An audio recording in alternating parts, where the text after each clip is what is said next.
बिस्मिल्लाहिर्रहमानिर्रहीम। अस्सलाम वालेकुम नाज़रीन, एक नई वीडियो के साथ आपके सामने हाजिर हैं। नाज़रीन, इमरान खान साहब के जैसे हमने कल आपको बताया था कि जेल ट्रायल का जो नोटिफिकेशन है वो जियो न्यूज़ के हमारे नुमाइंदे हैं शबीर डार साहब, उन्होंने सुबह खबर दी थी कल कि नोटिफिकेशन उनका विड्रॉ कर लिया गया है। और सिर्फ यही नहीं बल्कि पुलिस को ख़त लिखा गया है कि जो इंसदाद दहशतगर्दी अदालत है वहाँ पर सिक्योरिटी इंतजाम को यकीनी बनाया जाए, क्योंकि तमाम जो मुल्ज़िमान हैं उनकी वहाँ पे हाज़िरी यकीनी बनाई जाएगी। ज़ाहिर ट्रायल में सबने पेश होना होता है अनलेस अदालत किसी को इस्तिस्ना दे। और इमरान खान साहब की हद तक अडयाला जेल इंतज़ामिया को ये कहा गया था कि आपको इनकी जो अगली 21 को गालिबन समाअत होनी है उसके ऊपर वीडियो लिंक के ज़रिए इमरान खान साहब की हाज़िरी अदालत में यकीनी बनाया जाए। अब ये इस मौके पर जब उनकी सज़ा तोशा खाना 2 में करीब है, सर पे आई हुई है, इसकी नौबत क्यों पेश आई, इसके पीछे मल्ले वकूई है, इसका बैकग्राउंड क्या है, वो ज़रा आपसे शेयर करेंगे। और कुछ वकला एक दफ़ा फिर से एक्टिव हुए हैं। साथ ही साथ तारिक जहांगीरी साहब की जो अपील है जस्टिस डोगर साहब के इस फैसले के ख़िलाफ़, वो भी सुप्रीम कोर्ट में आने को है, उसकी तैयारियां भी जारी हैं। और ये नेक्स्ट वीक के अंदर अंदर शायद वो भी सुप्रीम कोर्ट में आ जाए। और जब वो आएगी तो उसका फेट क्या हो सकता है, उसके ऊपर क्या मुमकिन ऑर्डर्स हो सकते हैं, वो ज़रा आपके सामने रखते हैं। पॉसिबिलिटी सारी की क्या क्या ऑप्शंस बेंच के सामने होंगे। मुशर्रत राजा साहब, आगाज़ मेरा ख्याल है जहांगीरी साहब से करें जी, फिर इमरान खान साहब पे आते हैं।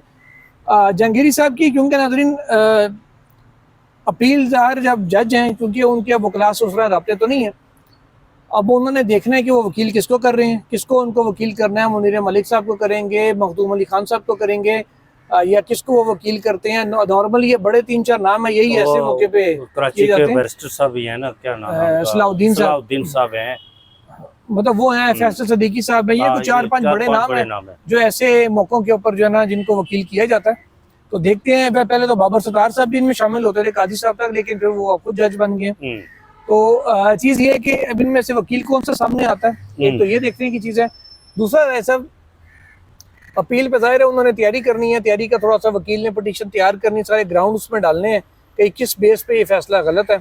तो वो 2-3 दिन तो शायद वो भले 2 पेज का फैसला हो, लेकिन वक्त लिया जाता है। एक तरफ ये होता है, दूसरी तरफ इतनी क्विक सर्विस भी हम देखते हैं कि चेयरमैन पीटी के खिलाफ अदालत का फैसला आता है तो पलक झपकने में अपील अच्छा, रात को जब वो कल फैसला आया चेयरमैन पीटीए के खिलाफ, मेजर जनरल हफीज उर रहमान रिटायर्ड है जी, उनको ओहदे से हटाने का फैसला आया, तो वो अभी फैसला आया कोई 2 घंटे के बाद हमें पता चला जनाब कि वो रात को इंट्रा कोर्ट अपील दायर हो गई। अमूमन 3 बजे तक इंट्रा कोर्ट अपील, 3 अदालतों का वक्त 3 बजे तक होता है।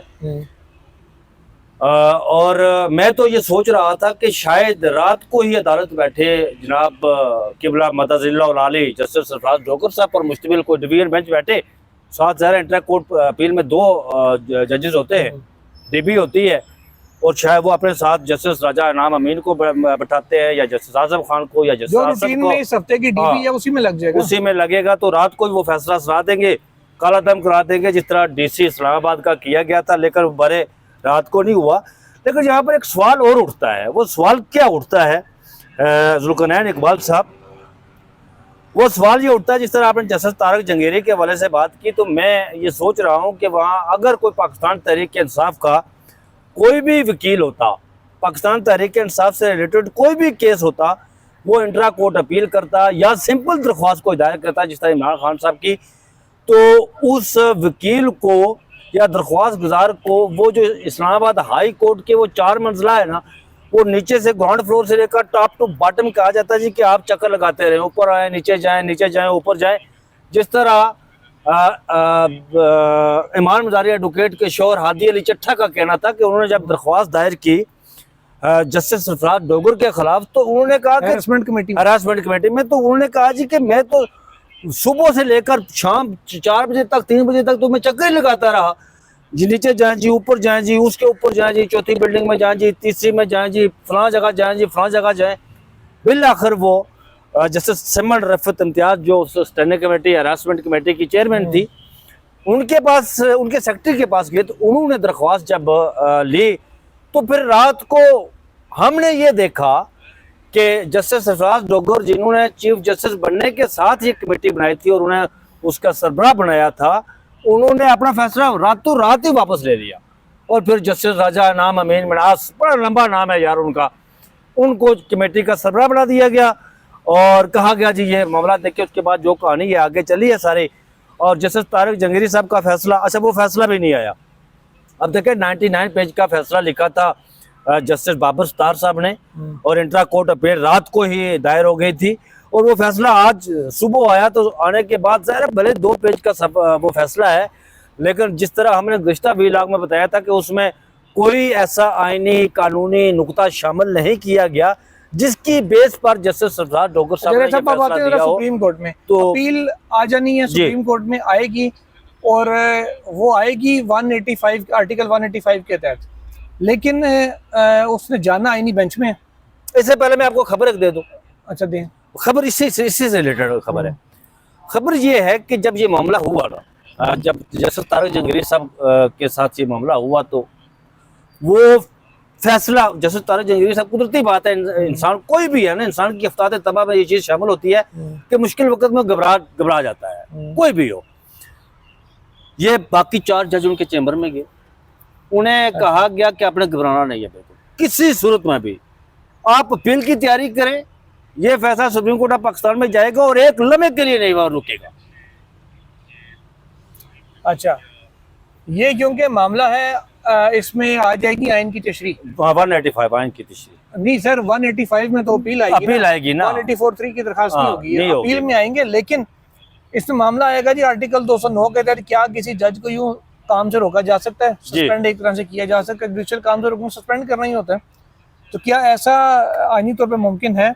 अब इस नुक्ते की अगर तशरीह के लिए मामला चला गया आइनी बेंच में, फिर वो लगना भी आइनी बेंच की मर्जी से है, ठीक है। असूलन तो ये फौरी लगना चाहिए कि एक जज के अदालत का मामला है कि उसने काम करना नहीं करना, लोगों के केस पेंडिंग है, लेकिन आइनी बेंच आपको पता है आजकल सुपर टैक्स का केस सुन रहा है। हाँ जी बिल्कुल, सुपर और टैक्स बहुत सारे केसेस हमने उस दिन भी लिस्ट गिनवाई थी, हम केसेस जो उनकी गिनती में ये अभी तक नहीं आ रहे जी। तो हो सकता है आइनी बेंच इसमें टाइम ले ले। अगर तो ये चला गया सादी वाली सुप्रीम कोर्ट को, रेगुलर बेंचेस में आगे आर्टिकल 209 की 211 की कई दफा तशरीह हो चुकी है जी, किसी नई इंटरप्रिटेशन की जरूरत नहीं है। रेगुलर बेंचेस में आया तो फिर ये रेगुलर बेंचेस के सामने अगर लगता है तो फिर एक नया सिनेरियो जनरेट होगा जी।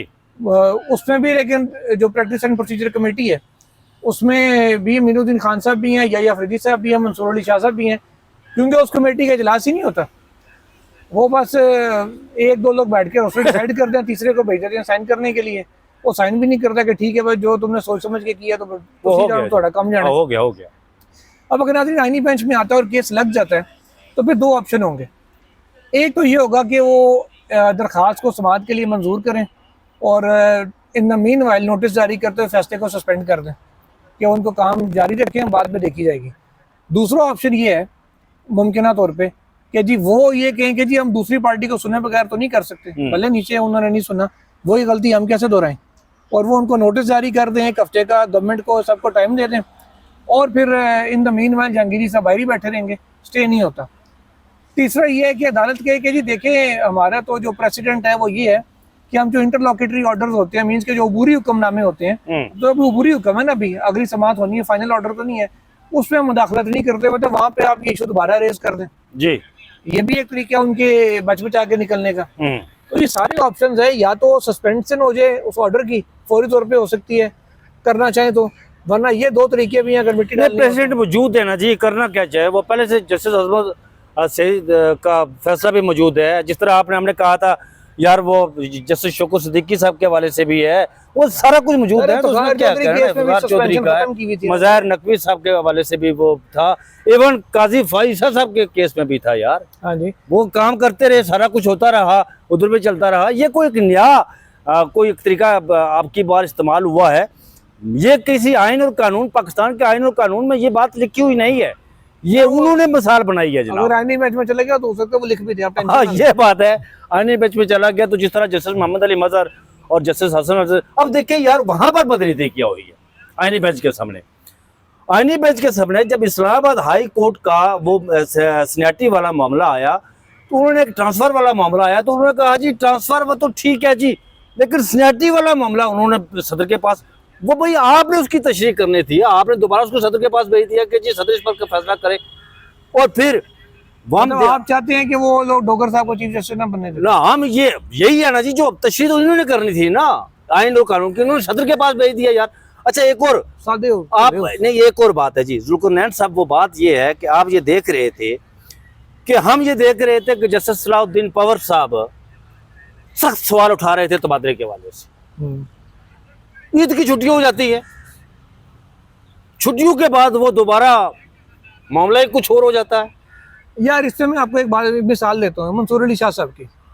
आपको याद है वो जो 17,000 मुलाजमीन की बरतरफी वाला मामला, हाँ हाँ, उस पर रिव्यू आया तो मंसूर अली शाह साहब बेंच का हिस्सा थे, वो बार बार एक ही बात करते थे कि जनाब मखसूस चंद लोगों के लिए कैसे कानून साजी हो सकती है, कैसे कर ली, पार्लियामान ने कैसे कर दिया। तो खुर्शीद शाह साहब वाली कमेटी कौन होती है बरतरफ मुलाजमीन को बहाल करने वाली, आउट ऑफ द वे जाके, वो भी इतने अरसे पुराने से बैक बेनिफिट भी दें, सीनियरिटियां भी दें, जो उनके पास नए आए हैं वो सारे कहाँ जाएंगे। ये सारे सवाल उन्होंने इतने उठाए शुरू से आखिरी दिन तक। एंड में जब बंदयाल साहब ने और इजाजुल हसन साहब ने गालिबन उन्होंने फैसला मुलाजमीन के हक में दे दिया।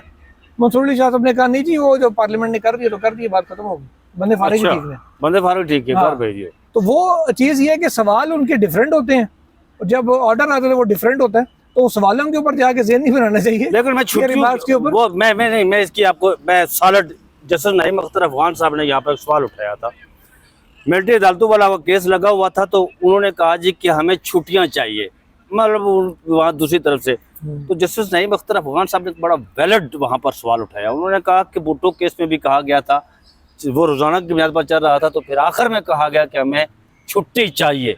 उसके बाद जो कुछ हुआ ना फिर वो सबके सामने था। ये भी बात होती है यार, ये ना करें कि वो तो भुट्टो साहब का केस था, इसमें लेके जहांगीर साहब के केस में क्या होता है।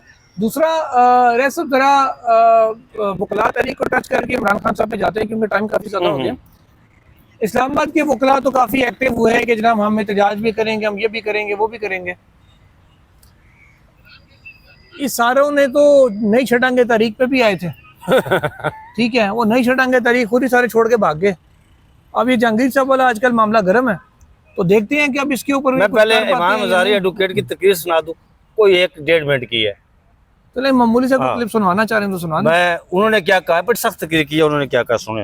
मैं बिल्कुल से बात करूंगी क्योंकि मेरी नजर में बातें करने का, तकारीर करने का टाइम खत्म हो चुका है। अब टाइम है वजाकत करने का, सड़कों पर वजाकत करने का, तालाबंदी करने का, और इस चीज मार्शल लॉ एडमिनिस्ट्रेटर ट्रिगर को बताने का कि इसे फिर से जाना होगा। इस्लामाबाद हाई कोर्ट के बगाती ट्रिगर के लिए बंद करने होंगे। इसी तरह ये जो हमारी अदालतों को अस्करी अदालत ने बनाया गया है, ये अभी काफी घटना नहीं है। इधर कोई मेजर निजाम को कोई कर्नल आजम बैठ के ना तो एक जुमला सुना चाहता हूं आपको। आपके मेजर जनरल बातों में प्रोडक्शन ऑर्डर नहीं जारी करते, और फिर जो बाहिम्मत जमीन वाले जज होते हैं, चाहे वो जस्टिस बाबर सत्तार हो, चाहे वो जस्टिस मोहसिन अख्तर कियानी हो, चाहे वो जस्टिस सिद्धार्थ इजाज हो, चाहे वो जस्टिस अमन रिफत हो, जो भी बाज़मीन जज है उन्हें ये केसेस नहीं देते, उनके बेंचेस छोड़े जाते हैं। जुमला रहता है, इससे आगे जुमला इस तरह जिस तरह कल हमारी बात की मीटिंग में शराब रखा गया और इस तरह के फैसले लिए जाते हैं।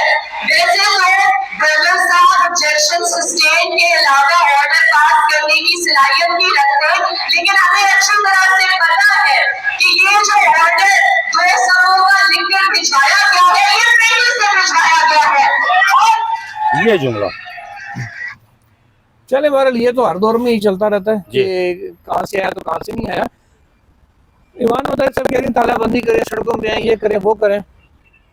मुझे बहरहाल अभी भी ऐसा कुछ इस अंदाज में होता हुआ फौरी तौर पर तो नजर नहीं आ रहा। लेकिन एक मैं जुल्कुरनैन इकबाल साहब एक बताता हूँ आपको मैं ना, कुछ मामलात देखिए आप ठीक कह रहे हैं कि फौरी तौर पर होता हुआ, ये कोई ज़रूरी नहीं होता है कि कोई बहुत बड़ी कोई मूवमेंट या एक छोटा सा इंसिडेंट होता है, कोई भी छोटा सा वाकया, वो चिंगारी जब जलती है ना तो फिर सब कुछ होता है।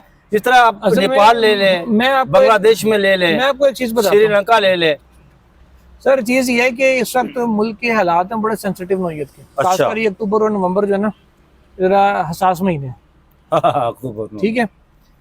तो इन हसास महीनों में कोई इस किस्म की चीज ट्रिगर करेगी तो कुछ मसाइल बन भी सकते हैं।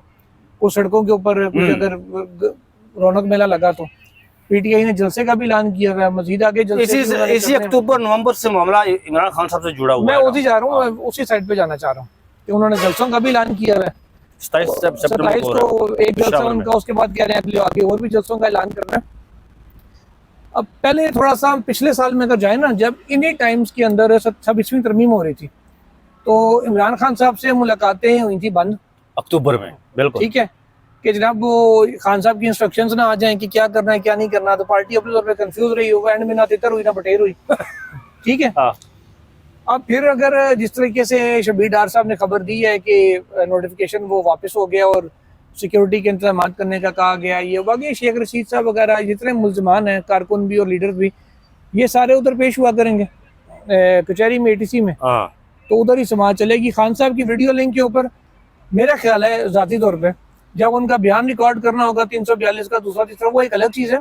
अलबत्ता उनकी सिर्फ हाजिरी लगाई जाएगी वीडियो लिंक पे, आगे खान साहब पेश हैं ठीक है, हाजिरी लग गई ठीक है जी आप जा सकते हैं, बाकी चलता मेरा ख्याल है कि इतना ही होगा। वो हाजिरी लगा के मुलजिम को जाने की इजाजत दे दी जाती है तो खैर इतना ही हो, इससे ज्यादा देर शायद वहाँ रुकेंगे नहीं वो, या रुकने ना दिया जाए कि फिर तस्वीरें या वीडियो को बाहर ना आ जाए, ऐसा कोई मामला ना हो जाए, क्योंकि कचहरी में मोबाइल्स की पाबंदी लगाना एक मुश्किल काम है इम्प्लीमेंट करवाना as compare to Supreme Court या हाई कोर्ट। तो मुझे तो वो लग रहा है कि बेसिकली अगर अब जो फिर 27वीं तरमीम की बातें हो रही हैं, अब फिर शायद खान साहब से मुलाकात तो रूटीन में किसी न किसी वकील की हो जाए, फैमिली की शायद होती रहे, लेकिन हो सकता है उसके अंदर भी खलल आए, जैसे फिर कल भी जिस तरह अक्टूबर में हुआ। देखे जुकनैन इकबाल साहब, आप बहुत सारी चीजें भूल जाते हैं ना, आप पता नहीं भूलते क्यों है, अभी भूलने की जो है ना वो आपकी उम्र नहीं हुई है। अच्छा, आपको याद होगा कि अक्टूबर में यहाँ पर जब 26वीं आईनी तरमीम लाई जा रही थी तो यहाँ पर इमरान खान साहब ने एक जलसा रखा, यहाँ पर वो एक कोई डेलीगेशन भी आया हुआ था, पता नहीं क्या कुछ हो रहा था। तो उस अक्टूबर में खान साहब के पास दरवाज़ा खुलता है, अडयाला का दरवाज़ा सुबह सुबह खुलता है और आजम स्वाति साहब को भेजा जाता है। उससे पहले इमरान खान साहब का रब्ता कम्प्लीटली बाहर की दुनिया से मुकम्मल तौर पर मुनक़ता था। वो उसका केस चल रहा था, वो कादियानियों वाला, हाँ कादियानी वाला, वो हियरिंग भी थी, वो कोई डेलीगेशन भी गया हुआ था उस वजह से कह रहे जी वो हियरिंग है, नहीं वो यहाँ पे न्यूयॉर्क में एहतजाज हो रहा था। और उस वो मुकम्मल अक्टूबर में भी ऐसा हुआ कि इमरान खान साहब से रब्ता मुकम्मल, ना उनके पास टीवी ना उनके पास अखबार, 26 नवंबर को था, कोई चीज उनके पास नहीं थी, ठीक है। और फिर जब यहाँ पर डी चौक में पहुंचे वो पाकिस्तान तहरीक इंसाफ के, और फिर अली अमीन गंडापुर यहाँ से खाली जेब 12 इजला पास करके पेशावर पहुंचा था और वहाँ असम्बली में तकरीर की कि मैं खाली जेब इस तरह करके दिखाया कि खाली, वो भी तो अली अमीन गंडापुर है तो अच्छा जबान, इसमें कोई शक नहीं है, कोई दो राय नहीं है, बहुत बड़े बड़कबाज हैं। मैंने 3 माह में, अब 3 माह में मेरे ख्याल में 10, 15, 20 दिन ही रह गए ना, इमरान खान को रिहा करवाना तो मैं सियासत छोड़ दूंगा। ये बाहर भी कहते हैं ठीक है जी, इमरान खान साहब से ब्लैक ओटो होता है तो होता रहे सर, क्योंकि हमें भी थोड़ा रिलैक्सेशन मिल जाएगी और हम जो है मजे से रहेंगे। ये कहानी है सारी।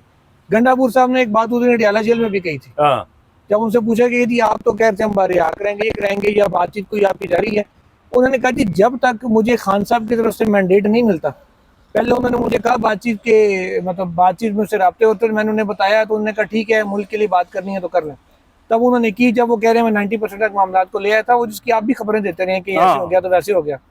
फिर जब मामला खत्म हुए, खान साहब ने ऐलान कर दिया अब किसी ने कोई बात नहीं करनी, वो कहते जब उन्होंने मना किया है कोई बात नहीं करनी तो मैं उनकी मर्जी के बगैर अपने तौर पे कैसे जाके बात करूं, ठीक हो, मैं करूं तो आगे तो वो कह जी तुमने क्यों बात की है, ठीक हो। तो जब तक मुझे वहां से गो हेड नहीं आता मैं तब तक आगे। अब जो 27वीं तरमीम लाई जा रही है ना, इसमें देखें बहुत सारी बातें जिस तरह आपने कहा कि नवंबर बड़ा अहम है। मैं आपको इसलिए बता रहा हूँ कि 27वीं के हवाले से अक्टूबर नवंबर सेंसिटिव और अहम क्यों है। अक्टूबर में मिड में अक्टूबर में होने जा रहा है सुप्रीम कोर्ट बार का इलेक्शन, ठीक है, वो होना है, उसके बाद नवंबर में होना है ये इलेक्शन पाकिस्तान बार काउंसिल का। तो कोशिश ये है कि इलेक्शन टपाने के बाद हो, इससे इलेक्शन टपाने के बाद हो। नवंबर में एक और आम बड़ा मुद्दा है ना सर, वो तो नोटिफिकेशन वाला मुद्दा है ना बड़ा, वो तो खैर वो एक प्रोसीजर सा नोटिफिकेशन ही मैक्सिमम रिक्वायर्ड होगा, उसके लिए किसी नई चीज उसमें फंसा हुआ ना मामला जी, फंसा हुआ 2 और 5 साल फंसा हुआ है ना सर, वो कोई चीज फंसी भी नहीं है। मैं आपको बता रहा हूँ गवर्नमेंट ने जो तशरीह करनी है ना, 5 साल की करे, 2 साल की करे, 6 महीने की करे, 10 साल की करे, उसको रोक, किसी जगह पे कोई चैलेंज भी नहीं होनी है। वो ज़ाहिर है उन्होंने उनके सामने गवर्नमेंट के सामने फाइल जानी और दस्तखत ही करने हैं बस। सर वो जो भी है तरीकाकार, मैं आपको बता रहा हूँ, चाहे वो 2 साल की गवर्नमेंट लॉ मिनिस्ट्री उनको एडवाइस करे प्राइम मिनिस्टर को कि जी 2 अब साल मियाँ की है, साहब भी या लंदन, 5 साल अब की है। देखिए ना, मैं बताता हूँ, मियाँ साहब भी लंदन है, ट्रम्प लंदन जा रहा है, वो कोशिश कर रहे हैं, अपनी लॉबी को उन्होंने एक्टिव किया है कि मेरी किसी न किसी तरीके से ट्रम्प के साथ मुलाकात हो जाए। फिर शहबाज शरीफ साहब भी जा रहे हैं, वो वहां पर से वो मिलकर तो अमेरिका जाएंगे, उनके अमेरिका साथ में भी मुलाकात हो उनके सकती साथ है। हमारे फील्ड Sideline। मार्शल साहब भी जा रहे हैं। हाँ। ठीक है, वो भी लंदन जाएंगे, लंदन से उधर। यार बातें बड़ी सेंसिटिव है, लेकिन बंदा मजबूरी होती है कि खुलकर बहुत सी चीजें कर नहीं सकता ना। नहीं बहरहाल अब ये तो क्या कहते हैं सरकारी ये दौरे असल में हैं। क्या करेगा? अब देखते सरकारी हैं दौरा किसका? प्राइम मिनिस्टर का है ना, ट्रम्प साहब बाकी किसका सरकारी दौरा है? तो शाकदार का नहीं है आपकी नजर में? वो इसहाक डार कतर में जनाब मुझे बताएं कि इसहाक डार साथ जाता है, शहबाज शरीफ का सरकारी दौरा है, ईरान में शहबाज शरीफ का सरकारी दौरा है इसहाक डार का, तो बाकी सुहेल साहब, तारक फतमी साहब भी साथ होते हैं ना, सुहेल साहब तारक फतमी साहब भी साथ होते हैं ना, 20 मिनट तो संभाल तारक फतमी साहब भी साथ होते हैं ना। जी जी नाज़रीन, हाँ। इजाजत दीजिए, अल्लाह हाफ़िज़। अल्लाह हाफिज।